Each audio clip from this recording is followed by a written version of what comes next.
What's going on, guys? Welcome back to GTA 5. As I'm sure a lot of you guys know, the RX7 is the prize ride challenge car for the week. So if you finish in the top 4 in 5 pursuit races, you're going to win this car for free. Now, obviously, that means I had to do a drift build on this thing because I did have one. I did it as a street build, and I'm sure you guys have seen that video. But this one I specifically built for drifting, and I think it is really, really good in tight areas. I don't know if I love it at all whatsoever in high-speed areas like the observatory downhill or like any of the Toge sections.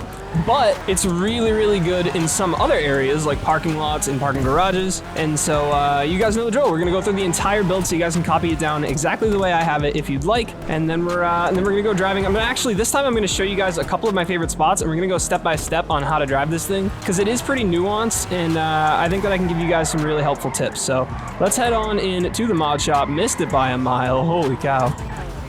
All right, guys, so here we are pulling into the car meet mod shop. I'm gonna quickly go through the entire build. We got our armor at 100%. Our brakes are gonna be stock. For bumpers, we have our front bumper gonna be painted cutout bumper, and our rear is gonna be the stock bumper. In the engine section, we got our engine blocks gonna be stock. Our air filters are gonna be primary turbo air intake system. Strut brace is gonna be sticker bomb. Engine tune level 4 on this car, and our intercooler is gonna be the one with the water sprayer. For exhaust, we have the street exhaust for the straight pipes. Fenders, we have stock as well, front and rear. Honestly, I really do like the bolted, but the fitment is just... Headlights, we have the stock ones because I do like having the lights at night, especially when you're drifting. For our hood, we have the primary hood catch on the Trident vented hood. Our horn's gonna be stock as usual. Our interior, guys, we have the stock dash. Our dials are gonna be stock as well. For doors, we do have some carbon door panels on there. Our seats are gonna be the sports seats. I'll show you in third person. They look a lot like the stocks, I think just a little bit more modern. Steering wheel, we do have the Sprint featherweight on there. Let me show you in first. There it is. And our roll cage is gonna be the padded racer. And I like the padded because it's a little bit more subtle with the black pad on the front A-pillar there. For lights, we have the xenon lights, and I believe the ones in the bumper come on too when you're actually driving around in the road, and we don't have any neons on this car. Our livery is going to be the shopping list, although you do have the one with the white stickers if you're looking for a different paint color. Loss and theft happen automatically. Louvers, we do not have any. Mirrors are going to be the primary front wing mounted. Plate, we have blue on white number 2. For our respray, guys, our primary color is going to be classic yellow. Our secondary color, which actually changes your caliper color on this one, is going to be classic black steel, but as you guys can see, it'll change your caliper color, which is pretty cool. I think it came stock red. White was a cool option. Yellow was a cool option. So just keep that in mind if you guys are customizing yourself. Trim color, we have graphite. Accent color is silver, and no crew emblem on this one. Nothing on the roof either, guys. Our skirts are going to be custom skirts. We got our splitter, nothing up front, just the stock one. For spoiler, guys, we have the carbon competition. No sun strip on this car. Suspension's all the way low, both in the car meet as well as the interaction menu. Taillights, we just have the stock ones. Transmission, we have the race transmission on this car. Once again, usually I like running sports or street, but in this car, the race transmission was just the way to go. Turbo is on, guys. Wheels, we have some SUV wheels once again, but this time we are running the Cosmos. Wheel color is going to be carbon black. Our tires, of course, we have the low grips on, no letters or smoke, and our windows are tinted all the way down. So that is going to complete our build, guys. Up next, we're going to go driving, and I'm going to show you guys exactly how to slide this thing around.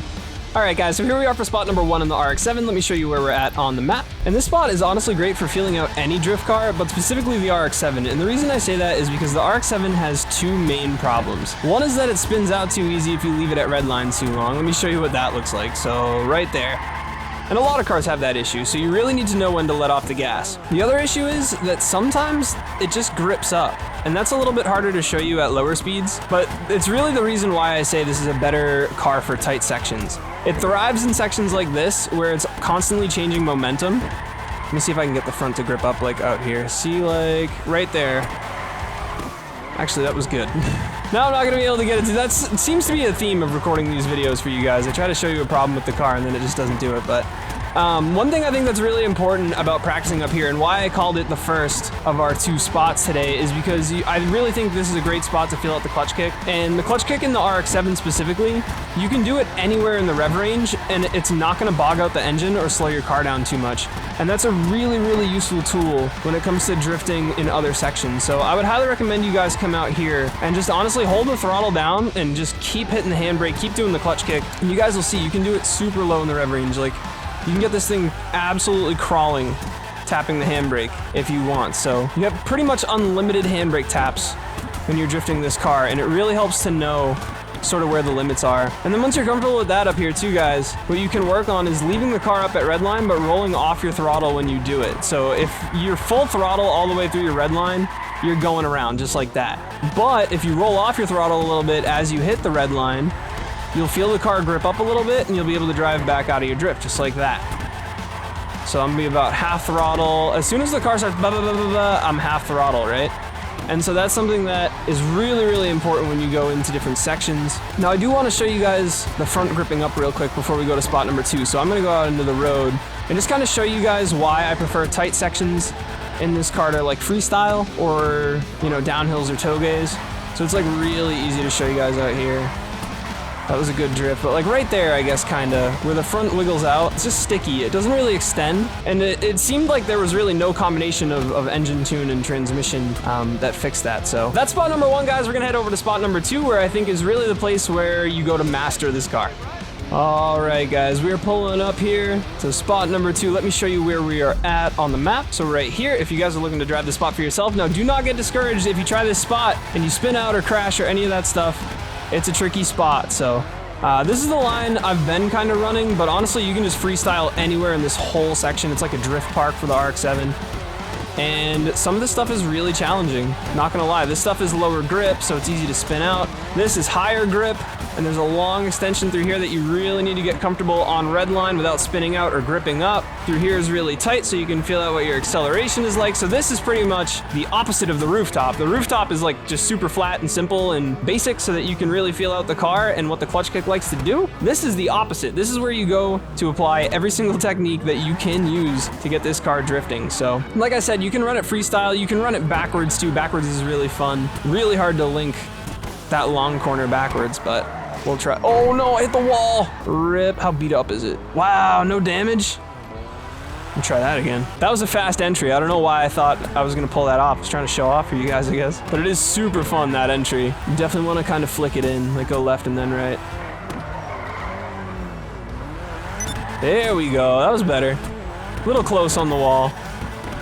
See that, like right there, like you can just keep clutch kicking, right? And I'm not saying that was clean, because it wasn't. But I think you want to really learn where the clutch kicks are. I've had cleaner lines than that. So even that just one section, I could keep running that over and over. Like I don't have to go back out to the beginning and re-enter. Like if that's what I want to work on, right? Just extending long corners in this car, like this. Then I can just keep going back and doing that, right? And so I really like this section for that. Spin it around, do it again. And just kind of work on whatever you need to work on, right? There's a ton of variety here, and that's really cool. Already getting a little smoother through there. Much better with the link. Barely able to drag it.